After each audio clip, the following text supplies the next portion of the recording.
it can ignite, and all you gotta do is bring the light. 'Cause a new light shine, 'cause a new light shine. Time to get on up, say tradition. Shalom, everyone. Welcome to the Light Lab podcast. Today, it's just me, Eliana Light, coming to you with something that I have been thinking about, turning over in my mind for a while, about two particular pieces of liturgy. And I just wanted to share it with you, see what you thought. So we have in our Siddur the kind of main idea, or I learned this as like the thesis statement of Jewish life, which is the Shema. The Shema, which comes from Dvarim in the Torah, this line, which is more of a statement than a prayer, appears in the morning service, the evening service, also traditionally said before bedtime, the bedtime Shema. And I'm going to say it out loud to you. Note that in this first time, I am going to use Adonai in place of Yod-Heh-Vav-Heh. Yod-Heh-Vav-Heh is the unpronounceable name for the Holy One, the proper name, just like my name is Eliana. God is kind of like the job description. Yod-Heh-Vav, or Elohim in that case.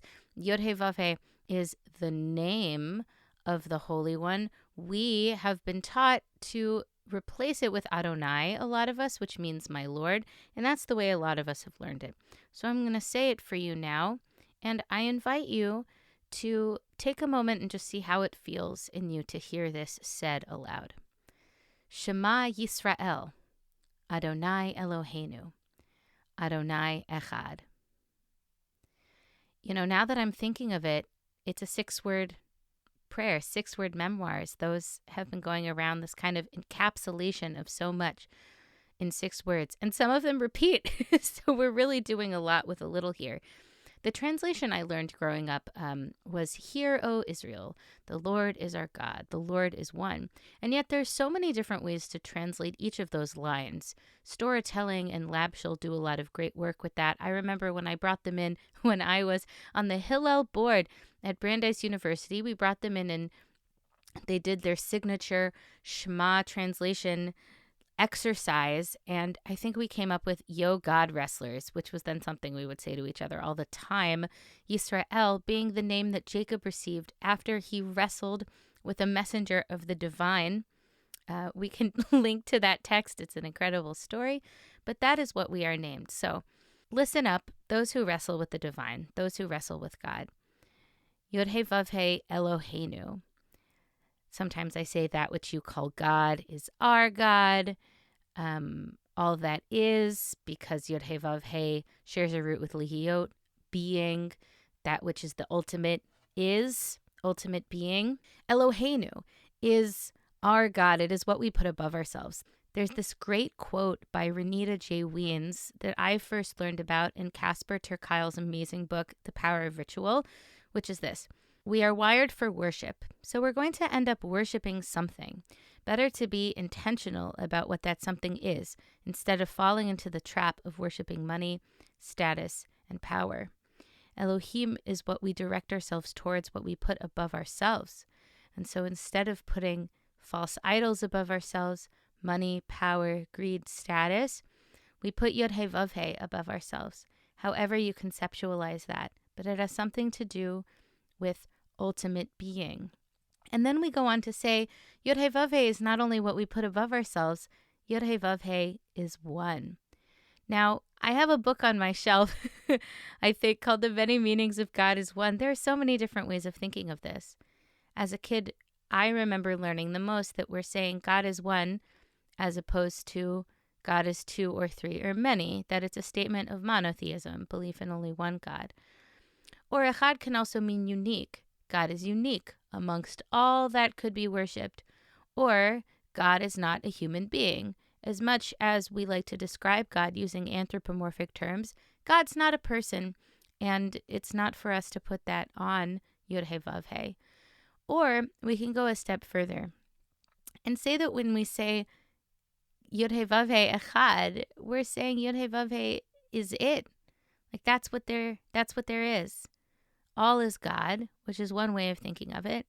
Or we can think of echad as a connection, connected, interconnected, that it is one unit, that all that is ultimate being is one complete whole. And this is the one that I appreciate the most, that we are all connected, not just all people, but our past, our present, and our future, our earth.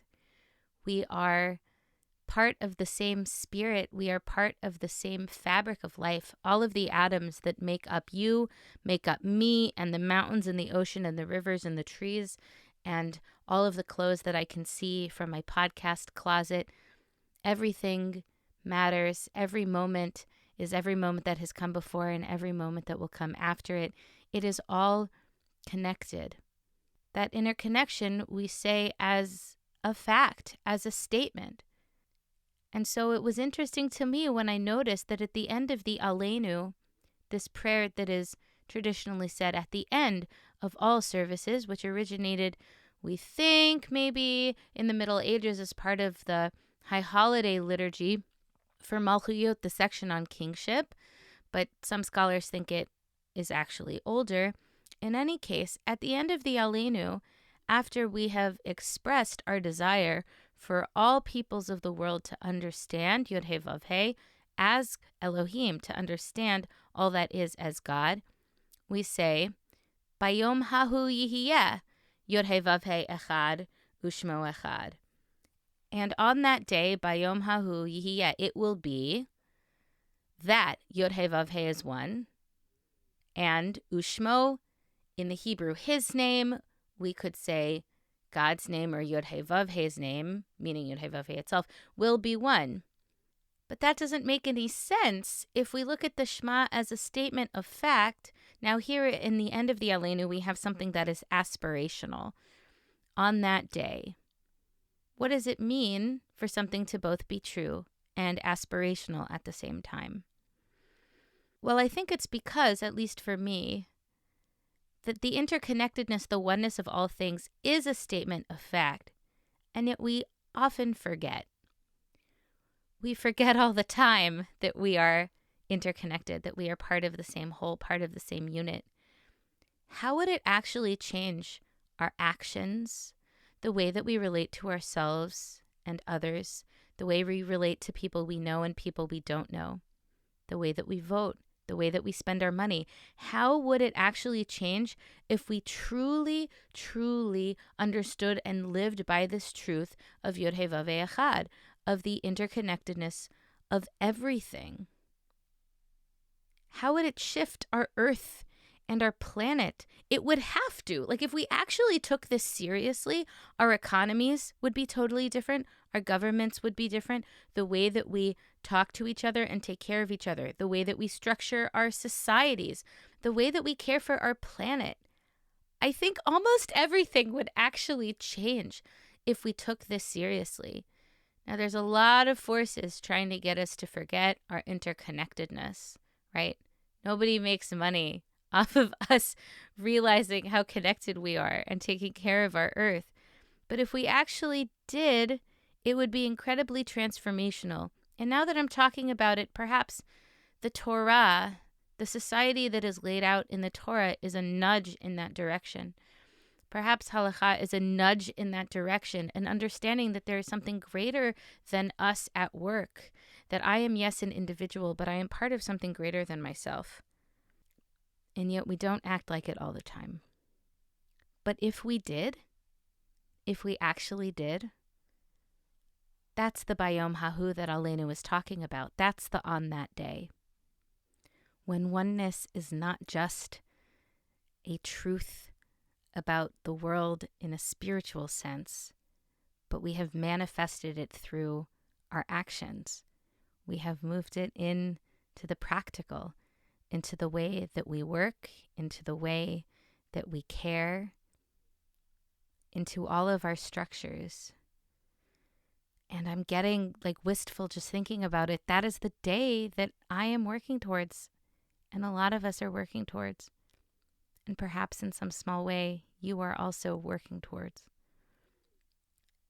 One of the things I value the most about Judaism, which I think I bring up on the show a lot, is that we hold multiple truths at once. We hold the idea that this world is a gift, that it is grace that we are here, that it is amazing to be alive, that we should enjoy what we have, to feel awe, to feel gratitude, to bless, to look around the world and think, wow, things are amazing just as they are. That is Shabbat, in a sense, is looking around the world and saying things are amazing just as they are and living in that moment without the desire to change anything. And yet we also hold the truth that a lot of things really need to change, like a lot, to get to this world where we are living the truth of oneness. A lot needs to change. In last week's episode, Yoshi and I talked about this a little bit, that prophecy is the ability to be in the present moment, see what is going on, and then do something about it, not just to be afraid to say something is wrong here.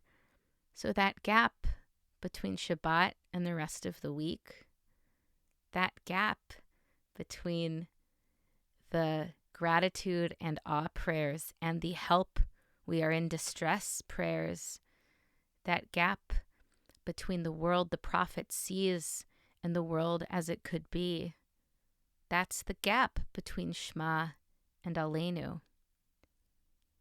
What are we doing to close that gap? How can we act in oneness?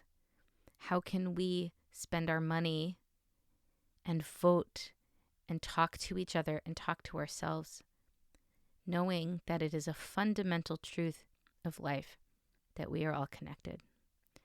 So I invite you, let's just end with a deep breath together, settling into your seat just for one moment. Maybe rolling your shoulders back, opening up your chest, feeling connected to the earth through your feet or through your seat. Taking a deep breath in through your nose and out through your mouth. Breathing in to lift. Breathing out to ground.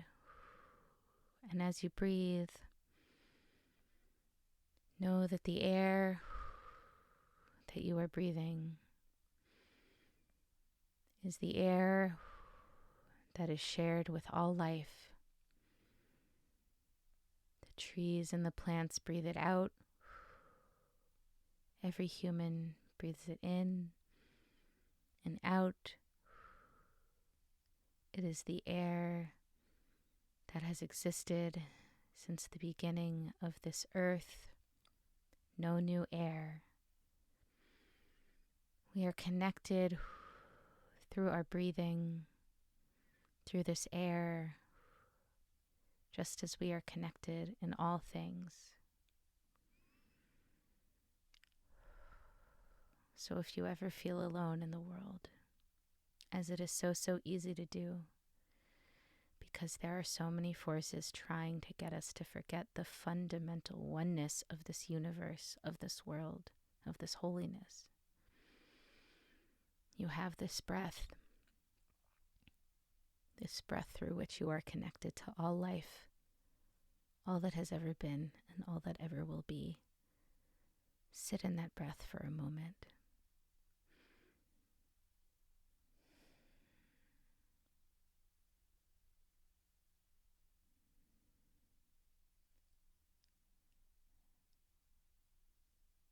What a blessing, each breath.